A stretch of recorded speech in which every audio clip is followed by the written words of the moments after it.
যে কিছু কিছু গণমাধ্যম প্রচার করেছে যে জাহাঙ্গীরনগর বিশ্ববিদ্যালয়ের ছাত্র সংসদের যে নির্বাচন সেটা স্থগিত করার জন্য একটা রিট করার খবর বেরিয়েছিল, সেটা আসলে সত্য নয়।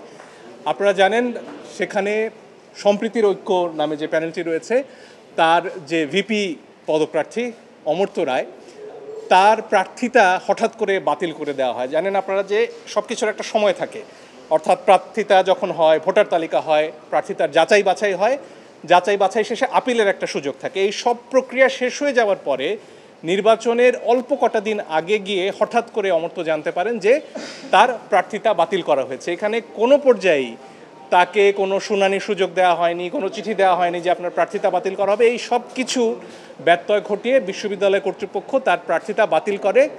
তিনি এই কিছুক্ষণ আগে এই রিট আবেদনটি দায়ের করেছেন। সেখানে কোনোভাবেই, আবারও বলছি, কোনোভাবেই নির্বাচন স্থগিতর ব্যাপারে কোনো প্রার্থনা আমাদের নেই। আমাদের একটাই চাওয়া, যাতে অমর্ত্য রায় এই নির্বাচনে ভিপি প্রার্থী হিসেবে প্রতিযোগিতা করতে পারেন। তার প্রার্থিতা ফিরে পাওয়ার জন্য এই আবেদন করেছে এবং তাকে যে আদেশের বলে এখানে প্রার্থিতাটা স্থগিত করা হয়েছে, বাতিল করা হয়েছে, সেই আদেশটি আমরা স্থগিত হতে চেয়েছি। এর বাইরে আমাদের কোনো প্রার্থনা নেই।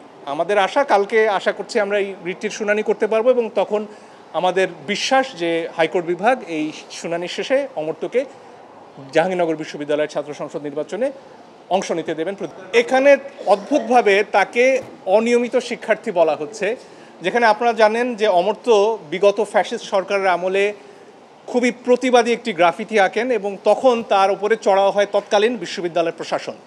সেই সময় তার ছাত্রত্ব বাতিল করা হয়, তার বিরুদ্ধে মামলা পর্যন্ত হয় এবং তারপরে হাইকোর্ট বিভাগে তিনি আসেন, হাইকোর্ট বিভাগের থেকে নির্দেশ দেওয়া হয় তার ছাত্রত্ব ফিরিয়ে দেওয়ার জন্য, সেটারও ব্যত্যয় ঘটানো হয় এবং এইখানে তার কিছুটা সময় কেটে যায়। এই যে সময়টা কেটে গেল তার কোনো দোষে নয়, বরং ফ্যাসিবাদী প্রশাসনের কারণে, সে সময়কার বিশ্ববিদ্যালয় প্রশাসনের কারণে। কারণ তিনি প্রতিবাদ করতেন, আগেও প্রতিবাদ করেছেন, জুলাইয়ে প্রতিবাদ করেছেন, এখনও করছেন।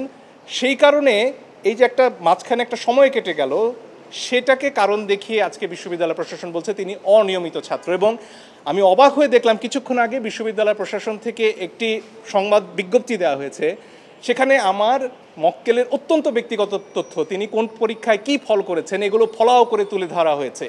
এগুলো স্পষ্টত তাই তার ব্যক্তিগত গোপনীয়তার লঙ্ঘন। এবং বিশ্ববিদ্যালয় প্রশাসন কিভাবে একজন প্রার্থীর বিরুদ্ধে এই ধরনের প্রচারণায় নামতে পারে, এটা আমার বোধগম্য নয়। এবং এই অদ্ভুত কারণটি দেখিয়ে কোনো ব্যাখ্যার সুযোগ না দিয়ে এখানে অমর্ত্যকে তার প্রার্থিতা বাতিল করা হয়েছে এবং সেটার জন্যই আমাদেরকে আদালতে আসতে হয়। হ্যাঁ, স্পষ্টতই সেখানে আছে। এবং সেই 6 বছরটা কখন? ছাত্রত্বকালীন। এখন যখন একজন অন্যায়ভাবে একজন শিক্ষার্থী বহিষ্কারের শিকার হন, সেই সময়টা কোনোভাবে এই 6 বছরের অন্তর্গত হতে পারে না। এবং সেই ব্যাখ্যাটা আমলে না নিয়ে এবং ব্যাখ্যা করার কোনো সুযোগ না দিয়ে এই আদেশটি দেওয়া হয়েছে, সে কারণেই আমরা আদালত এটা এখনই নিশ্চিত করে বলতে পারছি না, কারণ আর্য তালিকায় আসতে হবে। আমাদের ইচ্ছা আছে, খুব বেশি বেঞ্চ নেই, আপনারা জানেন, আমরা এর মধ্যে একটিতে দেবো।